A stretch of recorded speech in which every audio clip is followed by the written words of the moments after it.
নমস্কার বন্ধুরা, আজকে বৈশাখী কিচেনে হবে দই ফুচকা। ফুচকাগুলোকে তেলের পরে দিয়ে ভেজে নিচ্ছি, আর আলু আর কাঁচা লঙ্কা টুকরো করে বাদাম ভেজে ওর মধ্যে রেখে দিয়েছি। এবার ওই আলু মাখাটা কী করে কী কী মশলা দিয়ে মাখবো সেটা দেখাচ্ছে। ও ফুচকাগুলোতে ভালো। হাই বন্ধুরা,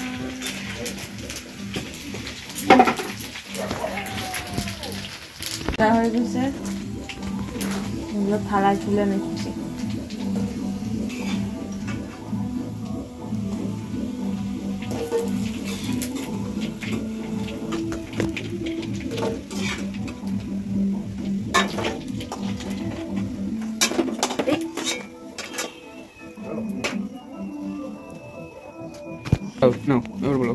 একে একে সব ফুচকাগুলো ভেজে নিই, তারপরে মশলা দিয়ে আলু মাখা করে কি করে দই ফুচকা বানাতে হয় সেটা দেখিয়ে দিচ্ছি।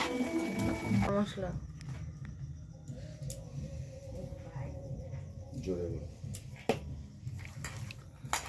ভালো হয়।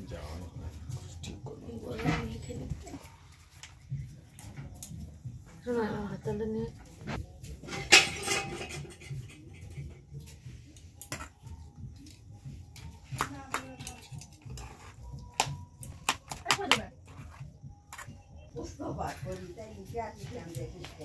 কেটে দেয়। এবার এই ফুচকাগুলো এবার ফুচকার মধ্যে আলু ভরে নিচ্ছি, এর মধ্যে দিয়ে দেবো দই।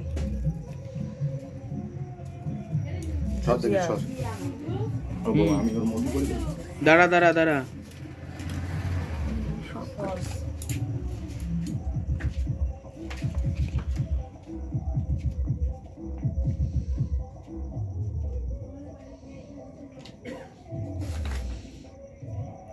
বলে একে একে সব করে নি তারপরে দেখাচ্ছি। একে একে সব করে নিয়ে তারপরে দেখাচ্ছি। দইগুলো দিয়ে দিচ্ছি, ওগুলো সস দিয়ে দিচ্ছি। দই দেওয়া হয়ে গেছে, এবার অল্প অল্প দিতে হয় সস দিয়ে দিচ্ছি, তারপরে ভুজিয়া দিয়ে দেবো।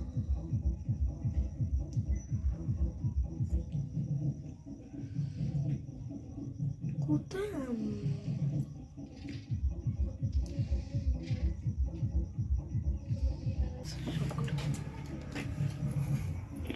ভুজিয়া দিয়ে দিচ্ছি। ছড়াই ছড়াই দাও না, তাহলেই সব লেগে যাবে সব জায়গায়।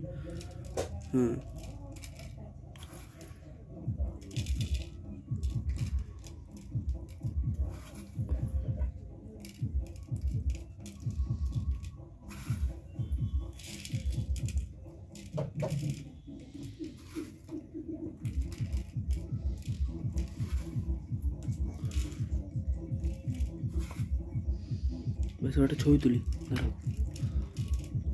দই ফুচকা রেডি বন্ধুরা, দই ফুচকা রেডি। এবার আমি সার্ভ করে দিচ্ছি।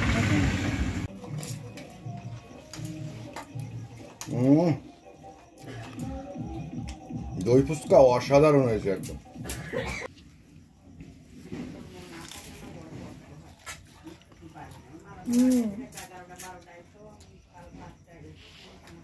ফুচকাটা খুব মুচমুচে হয়েছে আর খেতেও খুব সুন্দর হয়েছে।